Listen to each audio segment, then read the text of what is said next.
এই পাগল লোকটি মরে যাওয়ার আগে তার কুকুরটিকে খুলে দিয়েছিল। কুকুরটি খুশি ছিল কারণ সে ভেবেছিল তার মালিক অবশেষে তাকে মুক্ত করছে, কিন্তু পরক্ষণে সে দড়িটিকে একটি বড় এবং শক্ত শিকল দিয়ে বদলে ফেলে এবং শিকলের একটি প্রান্ত নিজের শরীরের সাথে বেঁধে দেয়। দুঃখী কুকুরটি সেখানে বসে অপেক্ষা করা ছাড়া আর কিছুই করতে পারেনি। সে তার সামনে একটি নদী দেখতে পেল, কিন্তু সে চাইলেও জলপান করতে সেখানে যেতে পারল না। সে যে কোনো উপায়ে শিকল থেকে মুক্তি পেতে চাইছিল।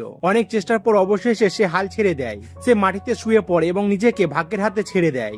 কিন্তু ভাগ্য বেচারা কুকুরটির উপর কোনো দয়া দেখায়নি। অনেকদিন জল ছাড়া থাকার পর কুকুরটি তার মৃত্যুর জন্য অপেক্ষা করতে শুরু করে, কিন্তু তখনই একটি আশার আলো জাগে। সে দেখে সেখানে দুজন ছেলে ঘুরতে এসেছে। তাদের মধ্যে একজন ছেলে কুকুরটির গলা থেকে শিকলটি খুলে দেয়। শিকল থেকে মুক্তি হওয়ার সাথে সাথে কুকুরটি তৎক্ষণাৎ নদীর কাছে গিয়ে পেট ভরে জলপান করে।